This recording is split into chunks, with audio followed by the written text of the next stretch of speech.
جو لوگ یہ ویڈیو دیکھیں گے انہیں ہمارا پورا مقدمہ سمجھ آ جائے، جو ہم مختلف ویڈیوز میں بیان کرتے رہے ہیں وہ ایک جگہ کے اوپر جمع ہو جائے. مستقبل میں اگر کوئی بندہ پوچھے کہ مسئلہ کیا ہے مناظروں کا، یا انجینئر صاحب سے باقیوں کو کیا تکلیف ہے، تو آپ یہ ایک ویڈیو ان کو دکھا دیں تو انشاءاللہ تعالی انہیں معاملہ کلیئر ہو جائے گا. اگلے 5 پوائنٹس ڈسکس کرنے سے پہلے ایک دفعہ دروشی پڑھ لیں. اللہم صلی علی محمد وعلی آل محمد واصحاب محمد وازواج محمد وامت محمد اجمعین الی یوم الدین آمین. علمی پوائنٹ نمبر 6 وہ کہتے ہیں جی قرآن میں آیت ہے وَلَا تَسُبُّوا الَّذِينَ يَدْعُونَ مِن دُونِ اللَّهِ فَيَسُبُّوا اللَّهَ عَدْوًا بِغَيْرِ عِلْمٍ. لوگوں کے جھوٹے معبودوں کو گالی مت دو، انجانے میں وہ تمہارے سچے معبود کو بھی گالیاں دیں گے. بالکل ہم اس چیز کے قائل ہیں. الحمدللہ اس پلیٹ فارم سے کبھی لوگوں کے جھوٹے معبودوں کو ہم نے گالیاں نہیں دی. جیزس کرائسٹ کو پوجتے ہیں کرسچنز، ہم ان کی تعریف بیان کرتے ہیں. ہندو جن بتوں کی پوجا کرتے ہیں ہم نے کبھی انہیں گالیاں نہیں دی. ظاہر ہی کافروں کے بارے میں آیت ہے کہ کافروں کے جھوٹے خداؤں کو تم نے گالی نہیں دینی، تو ہم نہیں دیتے. اگر تو ہمارے مخاطبین جو مسلمانوں میں ہیں، بریلوی، دیوبندی، اہل حدیث، شیعہ، اپنے آپ کو کافر سمجھتے ہیں خود سے، تو پھر تو ہم ان کا علاج نہیں کر سکتے. اگر یہ اپنے آپ کو مسلمان سمجھتے ہیں اور ہم بھی ان کو مسلمان سمجھتے ہیں، پھر یہ آیت کی پلی بالکل نہ لیں، کیونکہ یہ کافروں سے متعلق آیت ہے کہ کافروں کے جھوٹے خدا کو گالی نہیں دینی. تم اپنے بابوں کو کیا جھوٹا خدا سمجھتے ہو اپنا، یا ہمارے نزدیک جھوٹا خدا اور تمہارے نزدیک سچا؟ تو یہ کیا کہیں گے؟ نہیں، تمہارا اور ہمارا خدا ایک ہے. میرے اس شعر سے بھی ان کو تکلیف ہوئی، سلوگن سے، مرنے سے پہلے اے مسلمان کر لے اس پہ غور، کتابوں کا خدا اور ہے بابوں کا خدا اور. یہ کہتے ہیں انجینئر صاحب نے تو 2 خدا کر دیے ہیں، ہمارا خدا الگ کر دیا ہے، ہم بھی اسی خدا کو ماننے والے ہیں. ہم نے پھر اس کے جواب میں کہا تھا رکو ذرا صبر کرو. اچھا بتاتے ہیں، تمہارے اعلیٰ حضرت نے تو لکھا ہے کہ وہابیوں کا خدا جو ہے وہ بدکاری کرتا ہے، وہابیوں کا خدا چور ہے. وہ گندی گالیاں جو ایک بازاری انسان دے سکتا ہے وہ انہوں نے وہابیوں کے خدا کو دی ہیں، فتاوی رضویہ میں اور سبحان الصبوح کتاب کے اندر. تو اعلیٰ حضرت کا دفاع کرتے تھے، وہ کہتے تھے نہیں نہیں نہیں، وہ اصل میں وہابیوں کا خدا اس لیے کہہ رہے ہیں کہ وہابی جو کوالٹیز خدا کی طرف منسوب کرتے ہیں نا، ہاں آئے اور داڑ تلے، تم بھی جو کوالٹیز خدا کی طرف منسوب کرتے ہو نا، کہ انہوں نے عبد القادر جیلانی کی ذمہ داری لگائی ہے کہ وہ اسرائیل سے روح واپس لے سکتے ہیں، تو پھر ہم کہتے ہیں کہ ہمارا خدا یہ نہیں ہے، یہ تمہارا خدا پھر کوئی اور ہی ہے، گویا کہ اور ہے. یہ لٹریچر کی زبان میں بات ہو رہی ہے. تو اعلیٰ حضرت تو گالیاں دے چکے ہیں دوسروں کے خداؤں کو اور مسلمانوں کے. تو یہ آیت جو ہے وہ کافروں کے بارے میں ہے کہ کافروں کے جھوٹے خداؤں کو آپ نے گالی نہیں دینی. مسلمانوں کے لیے یہ چیز نہیں ہے. ویسے تو ہم نے مسلمانوں کے جھوٹے خدا جو انہوں نے بنائے ہیں بابوں کی شکل میں، ہم نے ان کو کبھی گالی نہیں دی. ہم علمی اختلاف کرتے ہیں. میں تو باقاعدہ نام کے ساتھ مولانا اور صاحب بولتا ہوں، امام بولتا ہوں. میں امام احمد رضا بریلوی صاحب کہتا ہوں، اور کیا ریسپیکٹ دوں؟ گالی تو کبھی نہیں دی. تو اگر یہ ان کو خدا سمجھتے ہیں تب بھی میں اس حوالے سے بری ہوں، میں نے کبھی ان کو گالی نہیں دی. لیکن آپ کی اطلاع کے لیے عرض ہے یہ کافروں کے بارے میں کہ کافروں کے خداؤں کو آپ نے گالی نہیں دینی. اس کا مطلب ہے آپ خود اپنے آپ کو کافر سمجھ رہے ہیں. دوسرا، دنیا میں جو جنیوا کنونشن کے رائٹس ہیں UN کے تحت، وہ صرف مخالفین کی فوج کے لیے ہیں. پاکستان کی جنگ اگر کسی کنٹری کے ساتھ ہو تو اس کا جو فوجی ہے نا، اسے جنیوا کنونشن کے تحت قیدیوں کے رائٹس ملیں گے. لیکن اگر پاکستان کا اپنا فوجی پاکستان کی فوج کے ساتھ غداری کرے گا تو اسے جنیوا کنونشن والے رائٹس نہیں ملیں گے. ڈیتھ پینلٹی ہوگی، ٹانگا جائے گا اسے.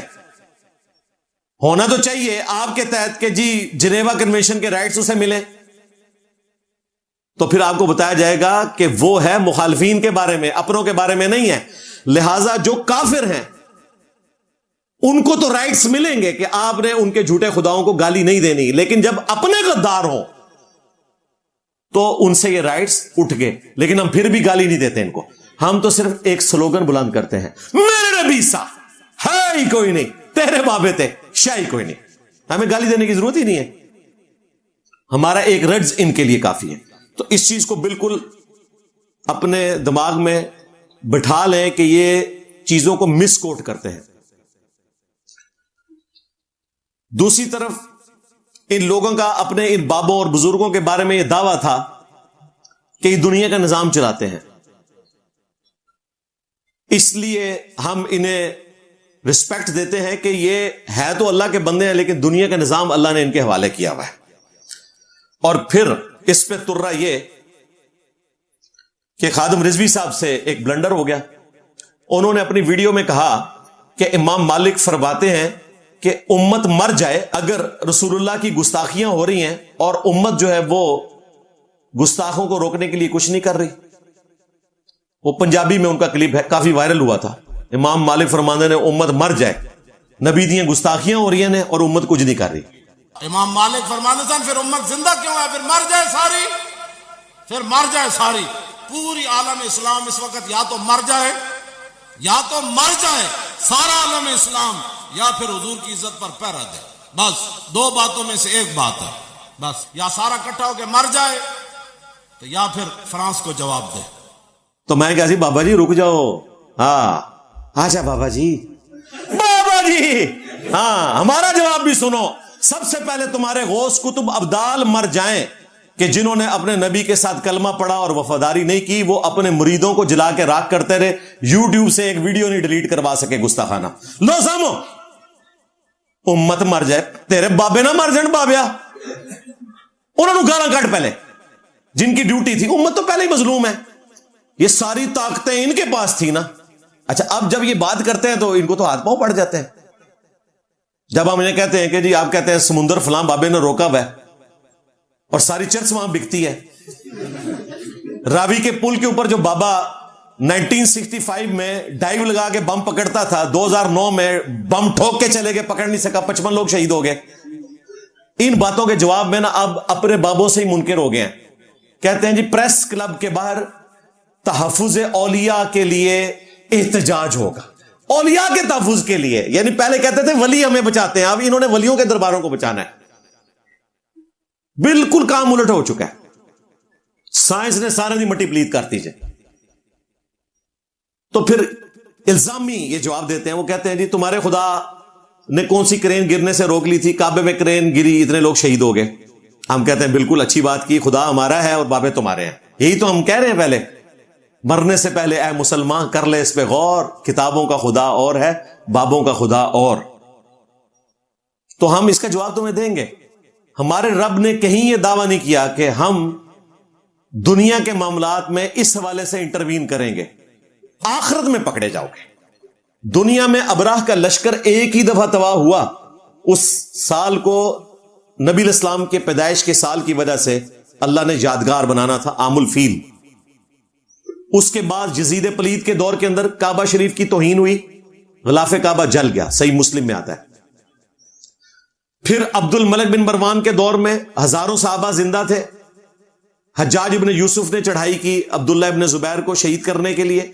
یزید کے زمانے میں وہ شہید نہیں ہو سکے، لیکن بعد میں حجاج ابن یوسف نے ان کو شہید کیا. صحیح مسلم میں آتا ہے ان کی لاش لٹکائی گئی مکے کے دروازے کے اوپر اور انہیں یہودیوں کے قبرستان میں پھینکا گیا. ایک صحابی کو، عبداللہ ابن زبیر کو رضی اللہ تعالی عنہما. تو کوئی انٹروین اللہ نے نہیں کیا. بخاری مسلم میں آتا ہے قرب قیامت میں ایک پتلی ٹانگوں والا حبشی کعبے کی اینٹ سے اینٹ بجا دے گا، کوئی حفاظت نہیں ہوگی. ہاں بخاری مسلم میں آیا کہ قرب قیامت میں دجال سے مکے مدینے کی حفاظت اللہ تعالیٰ کرے گا. بس یہ ایک چیز رپورٹ ہوئی ہے. آگے پیچھے تو کعبے کی توہین ہو رہی ہے، لیکن تم کہتے ہو کہ بابے دنیا کے نظام چلا رہے ہیں اور کہتے ہیں ہماری مشکلات ٹالتے ہیں. ہمارا ایک معصومانہ سوال ہے کہ مشکلات اگر بابے ٹالتے ہیں، مشکلات بھیجتا کون ہے؟ اللہ. یعنی مشکلات اللہ بھیجتا ہے اور بابے ٹال دیتے ہیں. اندازہ کریں، یہ بابوں کو اوپر مانتے ہیں. بھائی بھیجتا بھی وہ ہے، ٹالتا بھی وہ ہے. ادروائز مانو. یہ اکثر محاورتاً کہا جاتا ہے نا کہ جی مارنے والے سے بچانے والا طاقتور ہے. حالانکہ مارنے والا بھی اللہ ہے، بچانے والا بھی اللہ ہے. یہ جملہ پھر بھی کسی درجے میں سمجھا جا سکتا ہے، لیکن ان کا جو جملہ ہے نا کہ بزرگ جو ہے مصیبتیں ٹال دیتے ہیں، یہ تو بڑا خطرناک ہے. اس کی وجہ یہ ہے کہ بھیجنے والا اللہ ہے اور ٹالنے والے بزرگ ہیں. کوئی نہیں ٹال سکتا. وَإِن يَمْسَسْكَ اللَّهُ بِضُرٍّ فَلَا كَاشِفَ لَهُ إِلَّا هُوَ. اگر اللہ کسی کو تکلیف میں پکڑ لے تو اس تکلیف کو کوئی ٹالنے والا نہیں ہے سوائے اس کے. یہ اللہ کی خاصیت ہے. علمی پوائنٹ نمبر 7. انجینئر صاحب آپ کی باتیں بڑی اچھی ہیں لیکن انداز تھوڑا سا نا نرم کریں. ٹھیک ہے سرکار، آپ ذرا انداز نرم کر کے نا یہ باتیں کسی کو سمجھا کے بتائیں. کیوں بنوان لگے ہو انجینئر صاحب؟ نو نہیں ٹھک جاندے جے. وڈے وڈے اینکر، وڈے وڈے مولوی، وڈے وڈے سیاستدان تے وڈے وڈے بابے، میں تو ان کو کہتا ہوں یار میں نے تو کیا نا، میرا غلط انداز ہے نا، تم اچھے انداز سے دنیا میں تبدیلی لے کے آ جاؤ. یہ تو اسی طریقے سے ہے کہ کوئی شخص رسول اللہ کو اس بات کا گلہ کرے کہ آپ حضرت عمر کو ابو بکر کی طرح نرم کیوں نہیں بنا دیتے، تو نبی علیہ السلام کیا کہیں گے کہ کوئی شخص اپنی نیچر سے باہر نہیں نکل سکتا، ڈائریکشن دی جا سکتی ہے. حضرت عمر نے تو کافروں کو دیکھا تھا، ہم نے مسلمانوں کو دیکھا ہے کہ انہوں نے اپنے بزرگوں کے ناموں کے کلمے پڑھائے اور اس کا دفاع کیا اور مناظرے لڑے. آج اگر حضرت عمر زندہ ہوتے تو اس سے زیادہ سخت مزاج ہوتے جو وہ نبی الاسلام کے مبارک زمانے میں تھے. پھر میں اس ساری سختی کے باوجود حضرت عمر سے نرم ہوں، کیونکہ حضرت عمر جو ہے وہ تلوار نکالتے تھے، میں صرف اپنی زبان کھولتا ہوں، اور وہ بھی علمی دلائل کے ساتھ. حضرت عمر پہ کیا فتویٰ لگاؤ گے ان کے سخت انداز کے اوپر؟ اور بھائی اسی سخت انداز نے دنیا میں تبدیلی برپا کی ہے. مڑ مڑ کر کے دنیا تبدیلی نہیں آندی. انہوں نے منو کچا کھا جانا سی جے میں مڑ مڑ کردا. یہ دبکے میرے کو کیوں نے؟ صرف میرے انداز کی وجہ سے. اور اگر کسی کو شوق ہے تو وہ اپنا پلیٹ فارم لانچ کرے، گال میں ایک طرف چینی رکھے دوسری طرف شکر رکھے اور دعوت پیش کرے. داتا دربار پہ جا کے صحیح مسلم کی حدیث سنائے کہ جی داتا صاحب جو تھے وہ سید تھے اور سید تو حدیثوں کا احترام کرتے ہیں. میں آج ایک حدیث پہ عمل کرنے کے لیے آیا ہوں کہ نبی الاسلام نے منع فرمایا قبروں کو پکا کرنے سے، ان پہ عمارت بنانے سے اور ان پہ بیٹھنے سے. تو میں آج اس مزار سے جو ہے اس سنت کو اسٹیبلش کرنا شروع کرتا ہوں، اور میں گنبد بھی گرانے آیا ہوں اور قبر بھی، تو پتہ چل جائے گا. طارق جمیل صاحب کے سٹائل میں اے آئی سے کاپی کروا لے، اس سے بھی نرم غامدی صاحب کا سٹائل ہے. اور مجھے اس کا رزلٹ بتانا ہے آپ نے. رزلٹ بتانے سے پہلے نا ایک ٹیکسٹ میسج کر دیجیے گا ہماری اکیڈمی میں تاکہ ہم آپ کا غائبانہ نماز جنازہ پڑھ لیں. سب کہانیاں مشورے سنو انہوں نے، اور پھر مشورے اس بندے کو دے رہے ہیں جس نے 17 سال کے اندر یہ ساری تبدیلی اللہ کے فضل سے کر کے بتا دی. یا تو ہوتا نا اینڈ رزلٹ کو غلط نکلا ہوتا ہے، اینڈ رزلٹ تو آپ کے سامنے. تو یہ ہمیں اس قسم کے مشورے دینا، آپ کے مشورے سر آنکھوں پہ، لیکن یہ آپ خود کر کے بتائیں. اور اگر خود نہیں کر سک رہے تو پھر سر ہمیں ہی مانے، ہمیں پتا ہے کہ ہم نے اس کام کو کس طریقے سے لے کے چلنا ہے. الحمدللہ. پھر کہتے ہیں جی وہ قرآن پاک میں اللہ تعالیٰ نے حضرت موسیٰ علیہ السلام کو جب فرعون کے پاس بھیجا تو کہا کہ بات نرمی سے کرنا. حالانکہ اللہ کو تو پتا تھا کہ فرعون گمراہ ہے، پھر بھی کہا بات نرمی سے کرنا. بالکل اللہ کا شکر ہے ہم بات نرمی سے کرتے ہیں، لیکن جب کوئی اڑ جائے اپنی بات کے اوپر اور پھر وہ کلمہ پڑھنے کے باوجود نبی علیہ السلام کے مقابلے پہ اپنے بزرگوں کو بلند کرے، پھر ہمارا صبر کا پیمانہ ہو جائے گا لبریز، اور پھر ہم ابراہیمی سٹائل میں تم سے بات کریں گے. قرآن کی یہ آیت آپ کو کسی نے نہیں بتائی ہے کہ حضرت ابراہیم علیہ السلام نے اپنے باپ سے کہا تھا انتم وآباؤکم فی ضلال مبین. ابا جی تم بھی اور تمہارے سارے بزرگ کھلی گمراہی میں تھے، میں ابراہیمی ہوں. جو فتویٰ لگانا ہے حضرت ابراہیم پہ میرے پہ لگاؤ. حضرت ابراہیم کو سمجھاؤ جا کے کہ وہ نرمی سے بات کرتے، ان جیسا تو ہے ہی کوئی نہیں. وہ ہیں کہ جن کی پیروی کا حکم ہمارے محبوب کو دیا گیا صلی اللہ علیہ وآلہ وسلم. ملت ابیکم ابراہیم هو سماکم المسلمین. تو ابراہیم علیہ السلام کی سنت پہ ہم عمل کر رہے ہیں اور ہمارے نبی نے کیا ہے صلی اللہ علیہ وآلہ وسلم. صحیح مسلم میں 2005 نمبر حدیث ہے. اس حدیث کو امام باقر علیہ السلام نے جابر بن عبداللہ سے سنا اور امام جعفر علیہ السلام نے امام باقر سے سنا. امام مسلم نے نقل کیا نبی علیہ السلام جب منبر پر چڑھتے آپ کی آواز بلند ہو جاتی، آنکھیں سرخ ہو جاتی، غصے میں اضافہ ہو جاتا، جیسا کہ کوئی جرنیل اپنی فوج کو تیار کر رہا ہے، اور پھر آپ خطبہ دیتے ہوئے کہتے کہ میں اور قیامت اس طرح ساتھ بھیجے گئے ہیں جس طرح یہ 2 انگلیاں، یعنی اب میرے بعد کوئی نبی آنے والا نہیں ہے۔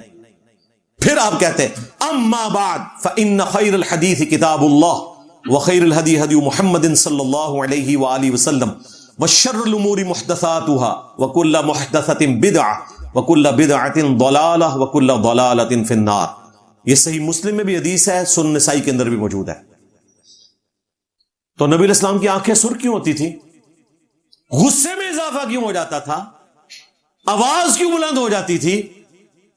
جس طرح ڈاکٹر شاہ صاحب ہمارے استاد بولا کرتے تھے، ہاں یہ سٹائل ہے ممبر کا، غامدی سٹائل نہیں ہے ممبر کا۔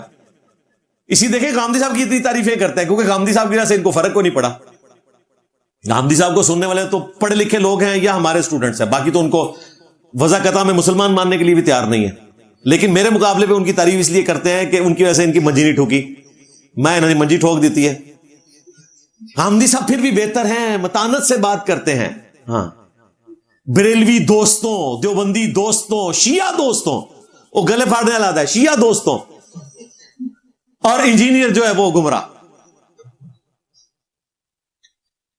تو یہ جو انداز ہے یہ نبی الاسلام کا سنت انداز ہے، اور طارق جمیل صاحب کو اس کے ہاتھ لگ چکے ہیں۔ مجھے انہوں نے کافی عرصہ پہلے فون پہ کہا کہ تم تو اختلافی موضوعات پہ بولتے ہو تو یہ تو لوگوں کو ہضم نہیں ہوتے، تو تمہیں تو زیادہ نرم ہونا چاہیے۔ میں نے کہا سرکار اس کا تقاضا ہی ڈیفرنٹ ہے بھائی۔ ہاں دیکھیں جب گوشت کی بوٹیاں بنائی جاتی ہیں وہ ٹوکے سے بنتی ہیں، لیکن ٹوکے سے اگر آپ قیمہ بنانا شروع کریں تو بہت زیادہ ٹائم لگ جائے گا، اس کے لیے قیمے والی مشین میں ڈالنا پڑتا ہے۔ تو یہ کام ہو رہا ہے اس وقت ایسا جس کے لیے یہ ریکوائرمنٹ ہے۔ پھر اللہ تعالیٰ کی طرف سے کرامت ظاہر ہوئی، طارق جمیل صاحب کو اپنوں کے ہاتھ لگے۔ مجھے خود انہوں نے فون پہ کچھ عرصے بعد بتایا کہ یار وہ میں نے حدیث جو بیان کی نا، من کنت مولاہ فہذا علی مولا، تو مجھے باقاعدہ دیوبندیوں کے تنظیموں کی طرف سے فون آیا، قتل کی دھمکیاں ملی۔ میں نے کہا آپ کا تو انداز بڑا نرم تھا۔ پھر ان کو سمجھ آ گئی کہ مسئلہ انداز کا نہیں ہے۔ میں آپ کو دعوے سے کہتا ہوں آپ بخاری مسلم سے حدیثیں بھی شیئر کروائیں نا میرے نام لیے بغیر، تب بھی ان کو غصہ چڑھ جائے گا۔ آپ بابوں کو پکارنے والے شیروں کے نیچے جا کے صرف ایاک نعبد و ایاک نستعین لکھیں، دیکھیں ان کا غصہ کہاں جاتا ہے۔ آپ کسی بریلوی فرقے کی مسجد میں یا اللہ مدد کا پوسٹر لگا کے بتا دیں، مجھے نہ پھٹے مجھے پکڑ لینا آ کے، اور کسی وہابی کی مسجد میں جا کے لبیک یا رسول اللہ کا پوسٹر لگائیں، نہ پھٹے تو مجھے پکڑ لیجئے گا۔ یا آج وہ جو کہہ رہے ہیں اس کو شام کو پھانسی دو، وہ کہہ رہے ہیں اس نے وہ یا رسول اللہ والا سٹیکر پھاڑا تھا، وہ کہہ رہے ہیں 295C لگوانی ہے اس کے اوپر۔ یہ بھی میں نے ٹاپک بنانا ہے لیکن ابھی اس پہ مشکل وقت ہے، یہ گزر جائے تو پھر انشاءاللہ اس پہ بات کریں گے۔ تو یہ ایک دوسرے کے سٹیکر بھی برداشت کرنے کے لیے تیار نہیں ہوتے ہیں، اور ہمیں مشورے دے رہے ہیں کہ انداز نرم کریں۔ بیسیکلی وہ یہ چاہ رہے ہیں کہ انجینئر صاحب جو ہے نا ہمارے ساتھ کمپرومائز کر لیں، ہمارے بابوں کے حوالے سے ہاتھ ہولا رکھیں تاکہ امت کو ہم گمراہی میں رکھیں۔ تو میں نے آپ کو پہلے بتایا کہ ہمارا یہ کام جو ہے یہ آرتھوپیڈک سرجن والا ہے، یہ ہومیوپیتھک کلینک نہیں ہے۔ یہاں پہ جس کی ہڈی ٹوٹی ہوئی ہے یا کسی کا کندھا اتر گیا ہے تو جب میں وہ کندھا چڑھاؤں گا اس کی چیخیں نکلیں گی۔ ہاں آج تک آرتھوپیڈک سرجن کو کسی نے گلا نہیں کیا کہ آپ جس کی بھی ہڈی چڑھاتے ہیں اس کی چیخیں نکلتی ہیں تو ہاتھ ہولا رکھیں۔ وہ کہے گا جی ہاتھ ہولا رکھا ہے لنگڑا رہ جائے گا، یہی کہیں گے نا۔ تو بھائی آپ بھی ایمان کے اعتبار سے لنگڑے رہ جاؤ گے اگر یہ میں آپ کی ہڈی پسلی سیدھی نہیں کروں گا، اور صرف زبان سے کر رہا ہوں، ہاتھ بھی نہیں لگا رہا۔ تو یہ کام کی نوعیت ہے، کاموں کو آپ کمپیئر کیے بغیر یہ کہیں کہ جی انجینئر صاحب فلاں شخص جو ہے وہ تو روٹی ہاتھ سے کھاتا ہے اور آپ چاول جو ہے وہ چمچ سے کیوں کھا رہے ہیں؟ تو میں بتاؤں گا وہ روٹی کھا رہے ہیں، میں چاول کھا رہا ہوں۔ بھائی اس کے پروٹوکول کا فرق ہے، گولف کے بال کا، ہاکی کے بال کا اور کرکٹ کے بال کا فرق ہوتا ہے۔ بھائی کس طرح آپ مختلف چیزوں کو کمپیئر کروا سکتے ہیں؟ علمی پوائنٹ نمبر 8، انجینئر صاحب جی وائرل ہونے کے لیے نا آئے دن کوئی نہ کوئی ایسی بات کر دیتے ہیں تاکہ یہ وائرل ہو جائے۔ او بھائی مجھے پتا نہیں ہوتا کہ میری کون سی بات کس نے اٹھانی ہے، اور اس کو پکڑ کے وائرل کر دینا ہے. پہلے تو صرف مذہبی طبقہ تھا, اب ہماری پولیٹیکل جماعتیں بھی میری باتیں اٹھاتی ہیں. جو ایک جماعت کے حق میں بات ہوتی ہے, حالانکہ وہ جماعت کے حق میں نہیں ہوتی, میں ڈاکٹرن پہ بات کر رہا ہوتا ہوں, اس کو اٹھا لیتے ہیں, دوسری والی کو چھوڑ دیتے ہیں, دوسری والی کو وہ اٹھا لیتے ہیں, اس کو چھوڑ دیتے ہیں اور ہنگامہ کھڑا کر دیتے ہیں. یہ بڑے ظلم کے اوپر مبنی ہے. پوری بات کریں. اگر میں نے یہ کہا کہ جس طریقے سے ہماری عدلیہ نے نواز شریف صاحب کو فارغ کیا یہ بالکل غلط ہے, تو ساتھ میں نے یہ بھی بولا کہ جس طریقے سے پی ڈی ایم نے عمران خان صاحب کو فارغ کیا یہ بھی غلط ہے, حالانکہ وہ کہتے ہیں آئینی طور پہ درست ہے. لیکن میں نے دونوں کو غلط کہا, کیونکہ میں دونوں چیزوں کو غلط سمجھتا ہوں. اسمبلیوں کو 5 سال پورے کرنے چاہیے. اب ہوتا ہے کہ نون لیگ والے اپنا حصہ اٹھاتے ہیں, پی ٹی اے والے اپنا حصہ نہیں اٹھاتے, وہ دوسرے کا حصہ اٹھا کے کہتے ہیں انجینئر صاحب ہمارے خلاف بول رہے ہیں. اس اعتبار سے باقیوں میں پھر بھی کوئی سینس ہے کہ وہ اپنے حق کی چیز اٹھاتے ہیں. یہ کیا کرتے ہیں, یہ دوسرے والی اٹھاتے ہیں, جس طرح عمران ریاض نے پچھلے دنوں کیا. جی انجینئر صاحب نے مریم نواز کو چٹ دے دی. او بھائی میں نے تو تمہارے مہاتما کے بارے میں بات کی تھی کہ جو لوگ کہتے ہیں وہ نشہ کرتا ہے تو اتنے عرصے سے وہ اندر ہے, نشہ نہیں کیا, تو یہ جھوٹ بولتے ہیں. وہ نہیں اس نے اٹھائی. آج صبح ایک پوسٹ مجھے کسی نے نا فجر کے وقت بھیجی. اب انہیں یہ نیا میرا جو انٹرویو ہے اس میں سے انہوں نے ایک بات نکالی. انجینئر صاحب نے کہا ہے کہ جی کارگل میں جو کچھ پاکستان نے انڈیا کے ساتھ کیا تو انڈیا اس وقت مظلوم تھا. بالکل میں قائم ہوں اس پہ کہ ان کی غلطی تھی. پرائم منسٹر کو پوچھے بغیر انہوں نے ایکٹیویٹی پرفارم کی. اچھا, وہ لوگ جو فوج کو گالیاں نکال رہے تھے نا, اب میرے بکس میں نا siyaset.pk نے نا بس اتنا میرا یہ اٹھایا, وہ پوری ڈاکٹر نہیں اٹھائی, اور کہا کہ انجینئر صاحب سے اب لوگ سوال کر رہے ہیں کہ جو فوجی اس میں شہید ہوئے ان کا کیا بنے گا. آپ فوجیوں کے ساتھ کھڑے ہو گئے, بہت اچھی بات ہے. آشا ہاں جواب دیں گے تجھے. تو مجھے کہا اس کا جواب کیا؟ میں نے کہا جواب مولا علی نے بہت پہلے دیا ہے. جنگ صفین کے مقتولین کے بارے میں پوچھا مولا علی سے جب مصنف ابن ابی شیبہ میں, تو آپ نے کیا فرمایا تھا, میں اللہ سے امید کرتا ہوں کہ ہمارے مقتولین اور حضرت معاویہ رضی اللہ تعالیٰ عنہ کے مقتولین یہ دونوں جنتی ہیں, پھر اللہ کے حضور مقدمہ میرے اور معاویہ کے درمیان طے پائے گا. تو بھائی اگر پرویز مشرف کے غلط ڈیسیژن کی وجہ سے فوجی شہید ہوئے ہیں, وہ اللہ کے حضور شہید ہیں. اسی طریقے سے کشمیر جہاد کے اندر نان اسٹیٹ ایکٹر جماعتوں نے جو ہزاروں لوگ شہید کروائے وہ شہید ہیں, وہ اپنی کاز کے لیے گئے تھے, ان بیچاروں کو نہیں پتا تھا. پکڑے جائیں گے بڑے. تو جواب مل گیا. تو انشاءاللہ تعالی میں وقتاً فوقتاً ہر چیز کو قرآن و سنت کے دلائل کے مطابق بیان کرتا ہوں. پک اینڈ چوز بالکل نہ کیا کریں, یہ بڑی خطرناک بات ہے. پک اینڈ چوز آپ قرآن سے کرنا شروع کر دیں, واللہ قرآن پاک میں درجنوں نہیں سینکڑوں مثالیں موجود ہیں ایسی سٹیٹمنٹس کی کہ آپ اس کے اوپر سر پکڑ کے بیٹھ جائیں گے. لیکن پھر آپ کو کوئی سمجھدار بتائے گا کہ بھائی یہ ساری سٹیٹمنٹس اپنی جگہ پہ اپنے کانٹیکسٹ میں بالکل درست ہیں. تو یہ وائرل ہونے کے لیے بالکل میں نہیں کرتا, میرے دماغ میں نہیں ہوتا کہ یہ چیز اس طریقے سے وائرل ہو جائے گی. ہاں بعض کا شک پڑتا ہے کہ اس کو کوئی مس یوز کرے گا, لیکن میں اس مس یوز کے ڈر کی وجہ سے سچی بات کہنے سے پیچھے نہیں ہٹ سکتا, کیونکہ میں ٹروتھ لور ہوں. میں اپنے ضمیر کا مجرم ہوتا ہوں, مجھے کسی کو خوش نہیں کرنا ہوتا, مجھے نا اپنے آپ سے نفرت ہوتی ہے اگر میں کوئی ایسی بات کروں جو میرے دل میں نہیں ہے یا جس چیز کو میں صحیح سمجھ رہا ہوں. میں نے دیکھے ایران اور اسرائیل کے مسئلے میں سب کی گالیاں کھائی, حالانکہ وہ پورے مقدمے میں باتیں تھیں, انہوں نے آؤٹ آف کانٹیکسٹ کاٹی, پھر ذلیل بھی ہوئے. ذلیل کیا, وہ ایران کے پریزیڈنٹ نے خود ان کو ذلیل کر دیا. ابھی اس کا انٹرویو ہے, اس نے وہ ساری وہی باتیں کی ہیں جو انجینئر صاحب نے کی ہیں.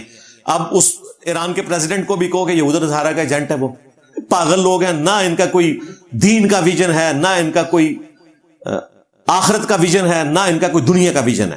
یہ وہ اپنے ہی ان مینڈکوں کی دنیا میں اس کنویں کے اندر رہتے ہیں, انہیں پتہ ہی نہیں کہ دنیا کس طریقے سے چلتی ہے, اور اپنا حال یہ ہوتا ہے کہ دلیری کوئی بھی دکھانے کے لیے تیار نہیں ہوتا. تو اللہ کا شکر ہے, اس ذہن میں رکھیے گا میں اس سسٹم کا بینیفیشری نہیں ہوں. یا تو نا اس طرح وائرل ہونے سے مجھے کوئی فائدہ ہوتا ہو. فائدہ یہ ہوا ہے کہ میری لائف ونریبل ہوگی, میری فیملی کی لائف ونریبل ہوگی, میرے ٹیم ممبرز کی لائف ونریبل ہوگی, میرے ٹیم ممبرز کی فیملیز کی لائف ونریبل ہوگی. چندہ بک کوئی نہیں بنائی, کوئی مسجد نہیں بنائی, ان کے پیچھے نمازیں پڑھیں, ان کو چندے دیں. یہ بتائیں ہم نے اس سسٹم سے حاصل کیا کیا؟ کہتے ہیں انجینئر صاحب اتنے مشہور ہو گئے, اس مشہوری سے مجھے ملا کیا؟ تم مشہور ہوتے ہو نا تو لاکھوں کی پبلک میں جا کے خطاب کرتے ہو, جگہ جگہ بڑے بڑے سرمایہ داروں سے تم کروڑوں کے چیک لیتے ہو, اور پھر ایم این اے اور ایم پی ایس کی سیٹیں بانٹتے ہو ان کو. میں نے کیا حاصل کیا ہے؟ نہیں, یہ ساری چیزیں انجینئر صاحب میں نہیں, پھر بھی وہ یہ کر رہے ہیں. اس طرح نہ کرو بھائی, مجھے اگر تم نے مچھلی ثابت کرنا ہے تو مچھلی والی ساری کوالٹیز ہونی چاہیے. ایک پرندے کو مچھلی بنانے کی کوشش تو نہ کرو. تمہارے بزرگوں کی ایک گندگی, تمہارے پولیٹیکل لیڈرز کی ایک گندگی, تمہارے مذہبی پیشواؤں کی ایک گندگی میرے اندر اللہ کے فضل سے موجود نہیں ہے, اور میری ایک اچھائی تمہارے اندر موجود نہیں ہے. ایک اچھائی. ظاہر ہے یہ ساری گندگیاں آپس میں جڑی ہوئی ہوتی ہے. تو یہ ذہن میں رکھیے گا, میں قطعاً کوئی اس قسم کی حرکت نہیں کرتا کہ میں نے کوئی بوچال کھڑا کرنا ہوتا ہے, اور نہ میں کوئی سٹیٹمنٹ کسی کے ڈر کی وجہ سے دیتا ہوں. بالکل ایسا نہیں ہوتا. ڈر کی وجہ سے اگر دے رہا ہوتا تو میں ساروں کو ایک ہی طریقے سے ایڈریس نہ کر رہا ہوتا. آج اس وقت اسٹیبلشمنٹ کتنی مضبوط ہے آپ سب کو پتا ہے. کیا وہ ہمارے جیسے اتنے بڑے پلیٹ فارم سے یہ سن سکتے ہیں کہ عمران خان صاحب کو جس طریقے سے نکالا گیا یہ غلط طریقہ تھا؟ لیکن کیا کریں گے, اب وہ دوسری پارٹی والے لوگ صرف اتنی بات اٹھائیں گے جو میں نے کسی اور کے بارے میں کی ہوگی اور کہیں گے یہ اس کا ایجنٹ ہے. اصل میں خود ایجنٹ رہے ہیں نا, اس لیے سمجھتے ہیں دوسرے بھی ایجنٹ ہوں گے. تو ایسا نہیں بھائی, دنیا میں ہمیشہ ایسے لوگ موجود ہوتے ہیں جو ان چیزوں سے بالا ہو کر بات کرتے ہیں. میں نے دیکھیں سنیوں کی گالیاں کھا لی صرف ایران کو سپورٹ کرنے کی وجہ سے. یہ آج کل جو تازہ تازہ نظریاتی ہوئے ہیں نا ایران کو سپورٹ کرنے والے, یہ تو سارے کافر سمجھتے ہیں, آج بھی کافر سمجھتے ہیں ان کو. ان کے لیے شہید کا لفظ بھی نہیں بولتے, جاں بحق شہید نہیں بولتے. چند ایک بولیں گے, زیادہ تر نہیں بولتے, کیونکہ وہ ظاہر کافر سمجھے تو کافر شہید کہاں سے ہوگا. تو اللہ کا شکر ہے یہ اپنے ذہن میں رکھیں, ہم نے اس سسٹم سے کچھ حاصل نہیں کیا. اور سب سے بڑی بات, یہ سب ایک دوسرے کو کافر کہتے ہیں, ایک دوسرے کے پیچھے نمازیں نہیں پڑھتے. ہم ان کو مسلمان سمجھتے ہیں, ان کے پیچھے نمازیں پڑھتے ہیں, چندے ان کو دیتے ہیں, مسجدیں ان کی ہم یوز کرتے ہیں. ہم نے اپنی کو مسجد نہیں بنائی, یہ اکیڈمی بھی کرائے کے اوپر ہے جو ہفتے میں ایک دن کھلتی ہے اتوار والے دن, اس کے بعد بند ہو جاتی ہے, اب اگلی اتوار کو کھلے گی. اور یہ ریکارڈنگ کے لیے بعد میں ہے, آپ سے ملاقات کے لیے پہلے ہے. ان 17 سالوں میں ایک ناغا بھی نہیں اللہ کے فضل سے. ہر دفعہ نئے لوگ آتے ہیں, لاکھوں لوگ یہاں سے ہو کر جا چکے ہیں. ابھی یہ جب سے اکیڈمی یہاں شفٹ ہوئی ہے, ہمارے پاس جو فگرز آئے ہیں نا, جو گوگل میپ کے, 1 ملین سے زیادہ لوگوں نے صرف اس میپ پہ اس اکیڈمی کی لوکیشن کو دیکھا ہے. اب 1 ملین لوگ ابھی یہاں آئے نہیں ہیں لیکن دیکھ چکے ہیں, مستقبل میں آتے رہیں گے. آپ میں سے مجھے ریئل ٹائم بتائیں کتنے لوگ ہیں جو آج پہلی دفعہ آئے ہیں, ذرا ہاتھ کھڑا کریں نا. باہر تک لوگ ہیں, سیڑھیوں میں بھی کھڑے ہیں, میجورٹی لوگ. اور ہم ریکویسٹ کرتے ہیں اگلی دفعہ نہیں آنا, اسی لیے کہتے ہیں کہ ہم نہیں مینج کر سکتے. آج ذرا رش اس لیے بہت زیادہ ہو گیا کہ وہ پچھلی اتوار کا پروگرام ہو نہیں سکا تھا, مجھے پتا تھا کہ اس لیے آج ہم نے جلدی شروع کیا. تو بھائی وائرل ہونے کے لیے کچھ نہیں کرتے, اپنے ضمیر کے بوجھ سے بچنے کے لیے جو صحیح بات سمجھتے ہیں وہ کر دیتے ہیں. آپ اختلاف کر سکتے ہیں, محرک طے نہ کریں کہ یہ کسی کے لیے کام کر رہا ہے. آپ یہ کہہ سکتے ہیں یہاں ہمیں انجینئر صاحب سے اختلاف ہے, انہیں یہاں پہ غلطی لگ گئی, میں سر آنکھوں پہ رکھوں گا. لیکن یہ سمجھنا کہ آپ خود کسی کا اعلی کار بن کے کسی زمانے میں کام کرتے رہے تو آپ انجینئر صاحب بھی یہی کر رہے ہوں گے, یہ بات بالکل غلط ہے, یہ بالکل زیادتی کے اوپر مبنی ہے. اسی لیے میں نے پچھلے دنوں بھی عمران ریاض بھائی کو باقاعدہ آڈیو بھیجی. میں نے کہا بھائی آپ نے اب خود کہا ہے نا میں اکیڈمی آؤں گا, آئیں آپ کو تیتر بھی کھلائیں گے انشاءاللہ بنے ہوئے, ٹھیک ہے. اور آپ نے جو جو الزامات لگائے, ہم یوٹیوب کھولیں گے, آپ نے ذرا ویڈیو سے بتا دینا کہ یہ باتیں میں نے اس طرح کی ہوئی ہیں, تو پتہ چل جائے گا. تو انشاءاللہ اللہ کرے آپ واپس آ جائیں. وہ باقی جو یوٹیوب کے اوپر پابندی کے پوائنٹ آف ویو سے ہمارا موقف ہے, کسی کا بھی چینل ہو, ہم کہتے ہیں کہ قانوناً اس کے اوپر صحیح طریقے سے کاروائی ہونی چاہیے. اور اگر کوئی واقعتاً ایسی ویڈیو ہے, اس چینل کو بلاک نہ کریں, آپ وہ ویڈیو ٹرم کروا دیں یا اس کو ڈیلیٹ کروا دیں. جن جملوں کے اوپر آپ اعتراض کرتے ہیں وہ ٹرم ہو سکتے ہیں. کسی کا چینل اس طریقے سے بند کر دینا بغیر قانونی کارروائی کے, خواہ وہ اسد علی طور کا ہو, متی اللہ جان کا ہو, ہم اس کو درست نہیں سمجھتے. ایون عمران ریاض یا باقی لوگ جن سے میں اختلاف رائے رکھتا ہوں, اس کے باوجود میں کہوں گا کہ ان کو بھی قانون کے مطابق معاملات کو آئین کے دائرے کے اندر ٹیکل کرنا چاہیے. کسی کی آواز بندی بالکل ہم کسی صورت اس حق میں نہیں ہے. میں تو مذہبی جو اختلافات ہیں اس میں بھی کہتا ہوں کہ لوگوں کو رائٹ ہے وہ اپنا موقف بیان کریں, ایک دوسرے کو کافر نہ کہیں, موقف صرف بیان کریں. اسی طریقے سے سیاسی جماعتوں کو بھی حق ہے کہ وہ اپنا پوائنٹ آف ویو رکھیں. اگر کسی کو کوئی سیاسی جماعت پسند ہے تو وہ اس کے حق میں آواز بلند کرے, یہ اس کا رائٹ ہے. لیکن اس میں ریاست کو کسی طریقے سے نقصان نہ پہنچایا جائے، اس چیز کا خیال رکھا جائے، اور وہ بھی طے کرے گی ہماری جوڈیشری دلائل کے ساتھ۔ کل پرسوں میری مطیع اللہ جان سے کافی تفصیلی گفتگو ہوئی ان کے یوٹیوب کے چینل کے حوالے سے، تو انہوں نے کہا ہم نے آرڈر جو ہے سسپینڈ کروا لیے ہیں کورٹ سے۔ وہ جو انہوں نے کورٹ کے آرڈر نکالے تھے تو کورٹ سے وہ جمعے والے دن ہی انہوں نے پٹیشن فائل کی، اور جمعے والے دن ہی جج نے اس کو سسپینڈ کر دیا کہ یہ جو آرڈر ہے اس میں ڈیو پروسیس فالو نہیں کیا گیا۔ تو میں نے کہا میں نے اتوار والے دن اس پہ بات کرنی تھی، تو اچھا ہوا آپ نے مجھے یہ بتا دیا۔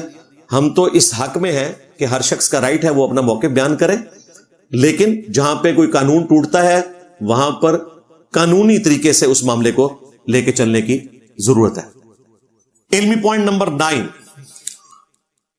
مفتی حنیف قریشی صاحب حفظہ اللہ تعالی نے ابھی تازہ اپنے کسی ایک چاہنے والے کے ساتھ پوڈ کاسٹ کی، اس میں وہی ہوا جو مجھے خدشہ تھا۔ میں ارشاد بھٹی صاحب سے بڑے عرصے سے کہہ رہا تھا، اور ابھی محرم والی پوڈ کاسٹ میں بھی میں نے ان کو کہا تھا کہ مفتی صاحب پوڈ کاسٹ سے آگے آگے بھاگیں گے، آپ نے پیچھے پیچھے رہنا ہے، اور دیکھیں وہی ہوا ہے۔ ابھی انہوں نے پتا کیا کہا ہے؟ انہوں نے کہا کہ پہلے انجینئر صاحب ہمارے سوالوں کے جواب دیں نا، بھٹی صاحب ان سے سوالات کے جوابات لیں تو پھر ہم اگلی بات کریں گے۔ او بھائی تم نے تو ابھی تک پوڈ کاسٹ دی نہیں بھائی، 18 سوال لے کے وہاں پر گئے تھے اور تم نے رجسٹر کھول کے پوری تقریر کی، اور وہ تقریر وہ ہے جس کا جواب بہت پہلے آ چکا ہے۔ اللہ کا شکر ہے کہ مصباحی صاحب کے خاموش ہونے کے بعد ہمیں میمز کا مٹیریل مل گیا مفتی حنیف قریشی صاحب کی گفتگو سے۔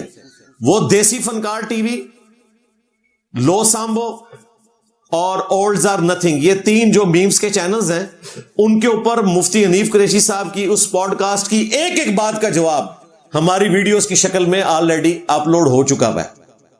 اس لیے مجھے اس کا جواب دینے کی ضرورت نہیں، آلریڈی میں نے جواب دیے میں۔ اصل میں تو آپ نے جواب دینے تھے، اور آج پھر سعد رضوی صاحب حفظہ اللہ تعالی کو ریبٹل کرتے ہوئے میں وہ 5 حوالے رکھ رہا ہوں۔ ان کی انجینئرنگ نہیں کر رہا، میں قرآن و سنت سے تمہارے بزرگوں کے ان عقائد کا رد کر چکا ہوں، تمہارے جو جواب ہیں ان کے جواب بھی پہلے دے چکا ہوں۔ آج صرف میں ریپیٹ کر رہا ہوں کہ ان باتوں کے جواب تم نے دینے ہیں، ویسے تو بہت زیادہ ہیں۔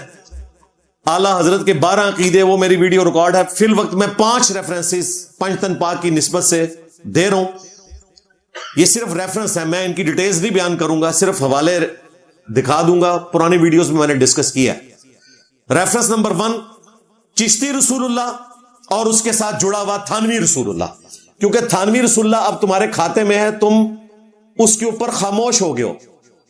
اب تو ہم نے فتاوی رضویہ سے اعلیٰ حضرت کا فتویٰ دکھا دیا ہے تھانوی رسول اللہ کے اوپر، اب یہ بھاگ نہیں سکتے، یہ ان کو یہ بینیفٹ بھی نہیں دے سکتے کہ تھانوی صاحب کی بھی کتاب بدل گئی ہے، عالم داد رسالہ یہ خود پرنٹ کر رہے ہیں، چشتی رسول اللہ والی کتابیں یہ خود پرنٹ کر رہے ہیں۔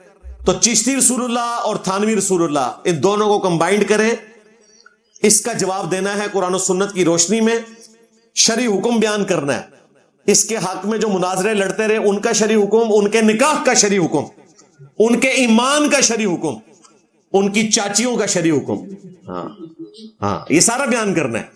پھر اس کو بیچ کے جو کمائی کھاتے رہے، ان کی کمائی کا شرعی حکم، اور اس پہ جو گونگے شیطان بنے رہے، ان شیطانوں کا شرعی حکم بیان کرنا ہے۔ دوسرا ریفرنس کشف المحجوب سے، جو ان کے حضرت علی حجویری صاحب ہیں، انہوں نے نبی علیہ السلام کے اوپر ان کے صحابی کی بیوی سیدہ زینب پر بری نگاہ ڈالنا، نعوذ باللہ، اور بعد میں اپنے عقد میں لینا، اس سے انہوں نے بازید بستامی کا سکر ثابت کیا ہے، اور تورات کے جھوٹے واقعے کو بنیاد بنا کے جنید بغدادی کا صحف ثابت کیا ہے حضرت داؤد علیہ السلام کے اوپر ان کے صحابی کی بیوی پہ نظر ڈال کے اور بعد میں اس سے شادی کرنے کا واقعہ کوٹ کر کے۔ اس کا جواب ہمیں چاہیے بھائی۔ اور پیر کرم شاہ الازہری جو تمہارے بڑے بزرگ ہیں، جنہوں نے کشف المحجوب کو پرنٹ کروایا، یہ وہی کشف المحجوب ہے جو ہمارے بابا جی خادم رضوی بھی یوں لہرایا کرتے تھے، اسی میں یہ حوالے موجود ہیں۔ موٹے کتاب لے آئے ہو، اے مینو دے ذرا کشف المحجوب سی، اے نا تو بڑا کیڑا صوفی جی، اے داتا صاحب نے لکھا جی تصوف دے باب پہلے، سب تو پہلے صوفیاء صدیق اکبر کا ذکر فرمایا، تو داتا صاحب لکھا کہ فرمایا اگر تو کامل صوفی دیکھنا چاہتا ہے تو صدیق اکبر کو دیکھ.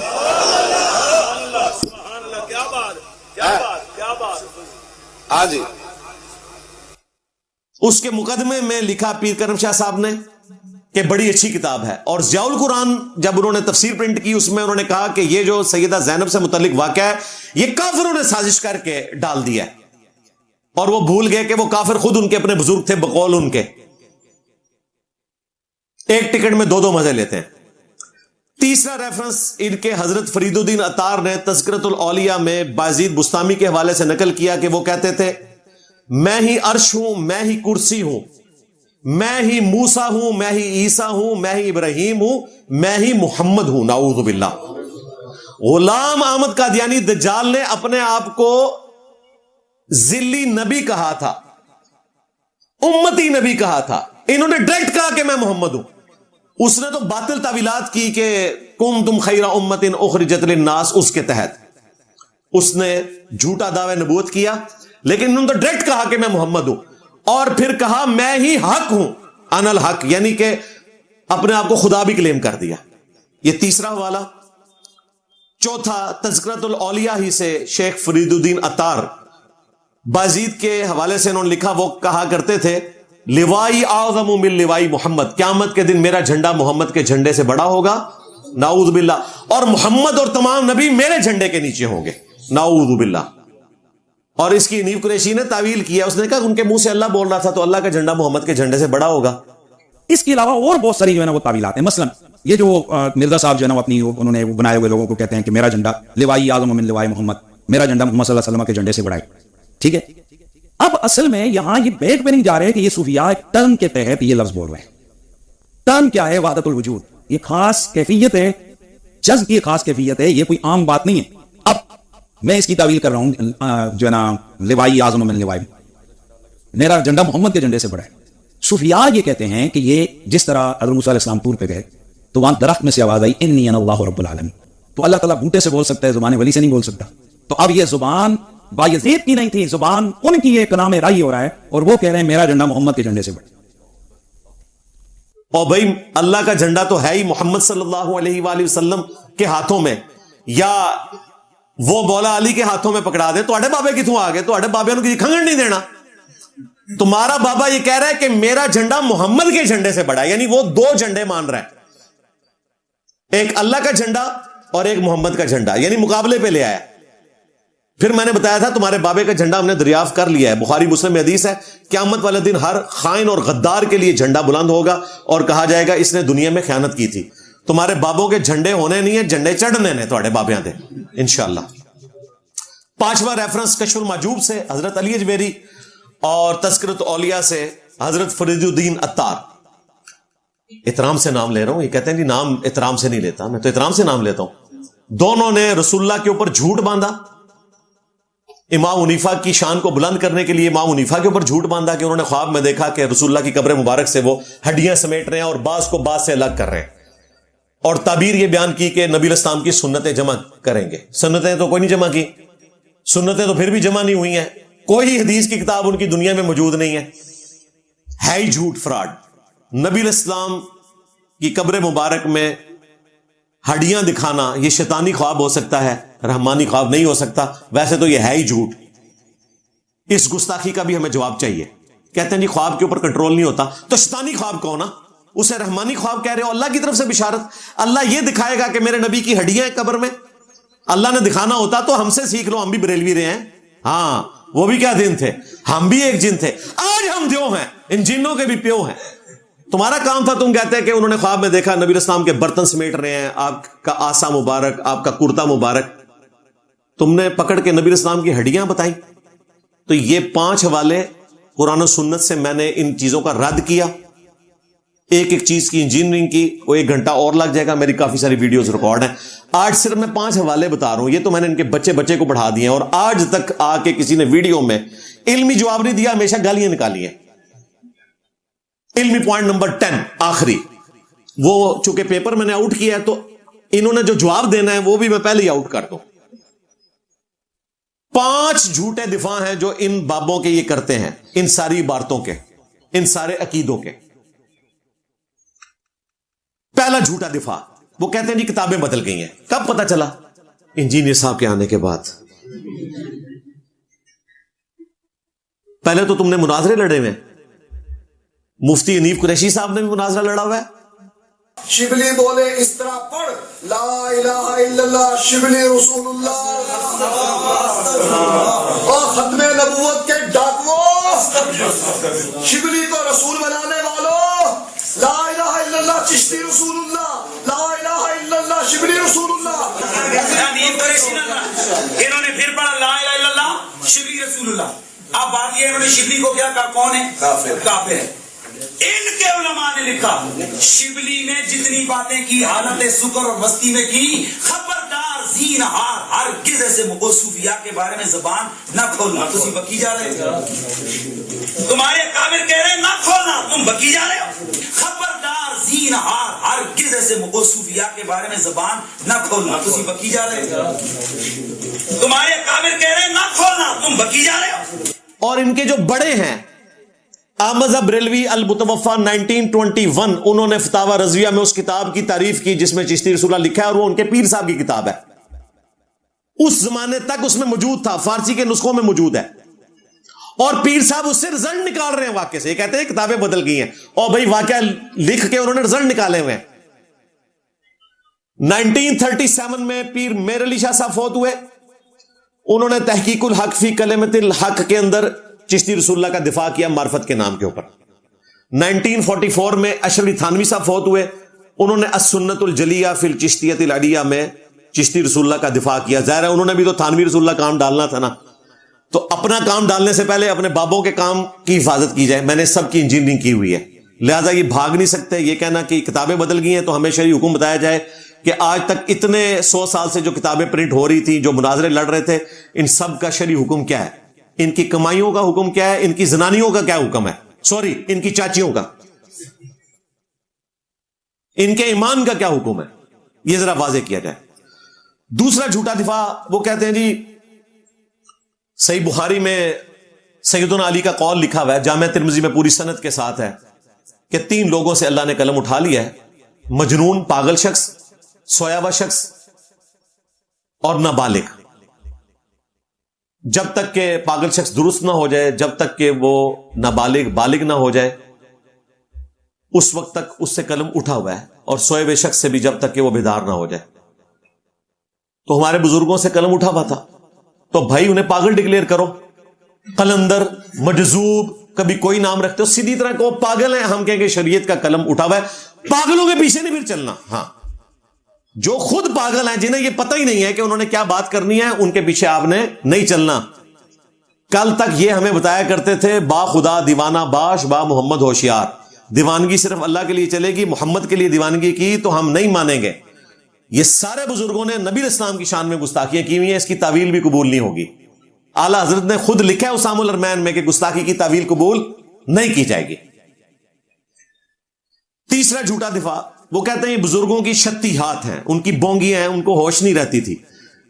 اچھے وہ اللہ رسول کے ماننے والے تھے کہ شریعت پہ چلنے کے بعد ان کی ہوش ہی ٹھکانے نہیں رہتی تھی. وہ کہتے ہیں نہیں جی، مسلم شریف میں حدیث ہے، نبی الاسلام نے ایک تمثیل بیان کی ہے، توبہ قبول کرنے والے شخص کے عمل سے اللہ کو اتنی خوشی ہوتی ہے جس طرح کہ کوئی شخص ریگستان میں ہو اور اس کی سواری اچانک گم ہو جائے، اسے اپنی موت نظر آئے اور پھر اچانک سے وہ سواری ساز و سامان کی لدی ہوئی مل جائے. خوشی کے عالم میں اس کی زبان سے لڑکھڑا کر یہ نکلے، اے اللہ تو میرا بندہ میں تیرا رب. حالانکہ اس نے کہنا تھا تو میرا رب میں تیرا بندہ. آگے الفاظ ہیں من شدت الفرح، خوشی کی شدت کی وجہ سے زبان لڑکھڑا جائے. یہ نہیں کہ بیٹا پڑھ چشتی رسول اللہ، یہ 2 بالکل الگ چیزیں تھی. کہتے ہیں جی اس میں موجود ہے، نبی الاسلام نے اس میں کہا خوشی کی شدت کی وجہ سے زبان لڑکھڑائی. اس سے کوئی شتیات ثابت نہیں ہوتی ہیں، اور اگر یہ ثابت ہوتی ہیں پھر تھانوی صاحب کے مرید کے لیے کیوں نہیں ثابت ہوتی تھی؟ اور ان کے پیر تھانوی صاحب خود جو اس کی واقعے کی تعبیر بیان کر رہے تھے، خواب پلس بیداری دونوں میں اس نے کلمہ پڑھا ان کے نام کا، وہاں پہ فتویٰ لگاتے ہیں. اس کا جواب پتہ کیا دیتے ہیں؟ کہتے ہیں کہ تھانوی صاحب کی بزرگی مسلمہ نہیں ہے، ہمارے بزرگوں کی بزرگی مسلمہ ہے. یعنی جس کی بزرگی مانی ہوئی ہو وہ کام ڈال سکتا ہے، اور جس کی نہ مانی ہوئی ہو وہ کام نہیں ڈال سکتا. تو بھائی جب اس نے کام ڈالا نا تو بزرگی تو اس کی مر گئی. یہ جواب دیتے ہیں اس کا. تو اس کو بالکل پیش نہیں کر سکتے. دوسرا، یہ خدا کے لیے دیوانگی تھی. با خدا دیوانہ باش ہو سکتا ہے، با محمد ہوشیار. یہ تمہاری ڈاکٹرن تھی کہ کہتے تھے منصور الحاج نے کہا تھا انا الحق، اس لیے ہم اس پہ فتویٰ نہیں لگاتے. اگر وہ کہتا انا محمد تو ہم اسے کافر کہتے. تو بھائی بازید نے کہا ہے میں محمد ہوں، ہاں تذکرۃ الاولیاء میں لکھا ہوا ہے، میں حوالہ دے چکا، اب لگاؤ فتویٰ. اور ایک ڈاکٹر طاہر القادری صاحب ہے، وہ کہہ رہے ہیں مجھے تو 52 سال پہلے پتا چل گیا تھا یہ کتابی فراڈ ہے. تو 52 سال کڑک بیٹھے رہے ہو ڈاکٹر صاحب، ہوں خیال آیا تو انہوں اب بھی صرف بابا بچاؤ مہم پہ وہ نکلے ہوئے ہیں. انہیں پتا چل گیا کہ وہ کہتے ہیں روزانہ 60-70 کلپ تو مجھے لوگ بھیج دیتے ہیں. تو ڈاکٹر صاحب توبہ کرو نا، معافی مانگو جو تم نے مجرمانہ خاموشی اختیار کی، اور جو تم آج صحیح مان رہے ہو نا وہ بھی فراڈ ہے. وہ میں کئی دفعہ انجینئرنگ کر چکا ہوں. چوتھا جھوٹا دفاع، کہتے ہیں جی بزرگوں کی خدمات بہت ہیں تو بزرگوں کے اوپر ہاتھ ہولا رکھیں. جی کیا خدمات ہیں جی؟ 90 لاکھ کو کلمہ پڑھایا جی. 90 لاکھ اس وقت سب کانٹیننٹ کی آبادی نے اگر کلمہ پڑھا ہوتا، آج سب کانٹیننٹ کے اندر کافر مسلمانوں سے زیادہ نہ ہوتے. بالکل کہانی، اس زمانے میں یہاں کی آبادی 90 لاکھ نہیں تھی. 635 ہجری میں فوت ہوئے ہیں معین الدین چشتی، اور آج ہے 1447 ہجری 17 محرم الحرام. 800 سال پہلے 90 لاکھ نے کلمہ پڑھا. اب انہوں نے نیا جواب، وہ کہتے ہیں 90 لاکھ اس لیے ہم کہتے ہیں کہ ان کی جو نسلیں ہیں نا وہ ساری آج تک جتنے لوگ ہیں نا ان کو جمع کیے 90 لاکھ ہوتا ہے. اچھا ٹھیک ہے جی، ہاں ٹھیک ہے مان لیا، آگے ٹرو. تو اس سے بزرگی ثابت ہو گئی. یہ کیسے ہو سکتا ہے کہ جو کلمہ پڑھائے اس کے اپنے عقیدے خراب ہو؟ جی ہوتا ہے سرکار، کچھ عرصہ پہلے ہو چکا ہے. ڈاکٹر ذاکر نائک نے سینکڑوں ہندوؤں کو کیمرے میں کلمہ پڑھایا ہے. ڈاکٹر ذاکر نائک سلطان الہند کیوں نہیں ہے؟ او جی کلمہ پڑھایا لیکن وہ عقیدے درست نہیں. تھوڑے بابے نے بھی عقیدے درست نہیں. میرا نبی صاحب ہے ہی کوئی نہیں، تیرے بابے تھے شاہی کوئی نہیں. سیم وہی فارمولہ ہے. ابھی سلطان الورلڈ کی تو میں نے بات ہی نہیں کی. ہاں اس کو چھوڑ دیں، سلطان الہند کی بات میں کر رہا ہوں. مانو نہیں جی وہ بخاری مسلم میں حدیث ہے اللہ تعالیٰ فاسق سے بھی دین کا کام لے سکتا ہے. خود بندہ غلط بھی ہو کلمہ پڑھا دیا، یہ اس کی ایک نیکی ہے لیکن وہ خود ٹھیک نہیں. بالکل ہمارا بھی یہی سیم عقیدہ ہے صوفیاء کے بارے میں. ہم انہیں کافر نہیں کہتے، مسلمان صوفی تھے لیکن ان کے عقیدے درست نہیں تھے. پھر صفوی خاندان کے زیر اثر ایران میں جو شیعت پھیلی ہے، وہ بھی تو کئی سو سال پرانے بزرگ ہیں. ان کے بزرگوں کو کیوں نہیں مانتے ہو؟ کہتے ہیں جی ان کے عقیدے صحیح نہیں. تمہارے بزرگوں کے بھی عقیدے صحیح نہیں. وہ عقیدہ امامت کو مانتے ہیں، تم بھی عقیدہ امامت مانتے ہو. تم بھی مقلد ایسے ہو کہ قرآن و حدیث سے کوئی دلائل پیش کیے جائیں تم کہتے ہو ہمارے امام کا قول ہے. تمہاری حکومتوں نے 400 سال تک کعبے کے اندر 4 مسلح ڈال کے رکھے. 1517 سے لے کر 1917 تک کعبے کی جمعیت کو توڑا سلطنت عثمانیہ نے، اور اللہ نے تمہارے مسلح اٹھا کے پرے پھینکے اللہ کے فضل سے. تو تم نے جو اسلام کی خدمت کی ہے وہ ہمیں پتہ ہے. اس وقت تو انہوں نے اجماع کر لیا تھا جی، امت کا اجماع ہو گیا 4 مسلوں کے. ان کے تھے اجماع تھوڑا. ہاں اجماع اس طرح نہیں ہوتا بھائی، اجماع پہ اللہ کا ہاتھ ہے. اس اجماع پہ کوئی ہاتھ نہیں تھا، یہ تلوار کے زور کے اوپر تھا. کوئی اجماع نہیں ہوا تھا، فراڈ تھا. تو بزرگوں کی خدمات اگر باقیوں کی تم مانتے ہو نا، جس دن بریلویوں نے مانا نا کہ دیوبندیوں کی خدمات ہیں پھر ہم سے ڈیمانڈ کرنا. جس دن دیوبندیوں نے مانا نا بریلویوں کی خدمات ہیں پھر ہم سے ڈیمانڈ کرنا. تم ایک دوسرے کو مسلمان نہ سمجھو، ایک دوسرے کو چندے دینے کے قائل نہیں، ایک دوسرے کے پیچھے نماز پڑھنے کے قائل نہیں ہو. ہمیں دوست لگا رہے ہو اپنے بابوں کی. ہم تمہارے بابوں کو وہی مانتے ہیں جو تمہارے مخالفین تمہارے بابوں کو سمجھتے ہیں. اگر بریلوی کہتے ہیں آپ ہمارے بابوں کو کیا سمجھتے ہیں تو ہم کہیں گے جو دیوبندی سمجھتے ہیں. ہاں، اور دیوبندی کہتے ہیں نا کہ ہمارے بابوں کو کیا سمجھتے ہو، جو بریلوی سمجھتے ہیں. اور ان دونوں کے بابوں کو جو اہل حدیث سمجھتے ہیں، اور ان سارے کے بابوں کو جو شیعہ سمجھتے ہیں. ہاں پھر اوپر تک جائے گی بات. ہاں شیعہ نے یہی اعتراض کیا ہے. وہ کہتے ہیں دیکھ لیں صوفیاء میں کوئی آپ کو سید نظر نہیں آئے گا. انہوں نے ہمارے مقابلے پر عبد القادر جیلانی کو سید ڈکلیئر کر کے لانچ کیا، کیونکہ انہیں لوگ تانا دیتے تھے کہ بھئی سیدوں میں کوئی بزرگ کیوں نہیں آیا. تو انہوں نے عبد القادر جیلانی کو سید ڈکلیئر کر کے، یہ ان کا موقف ہے. اور ابھی تو وہ جو ڈی این اے کی رپورٹس آئی ہیں اس میں بھی بڑی مشکوک قسم کی چیزیں رپورٹ ہو رہی ہیں. ہاں گوریاں نے کیتا بھائی, میں نہیں کیتا. ہاں تو بھائی یہ سب کچھ اس طرح چل رہا ہے, ایک دوسرے کے بارے میں یہی سمجھتے ہیں.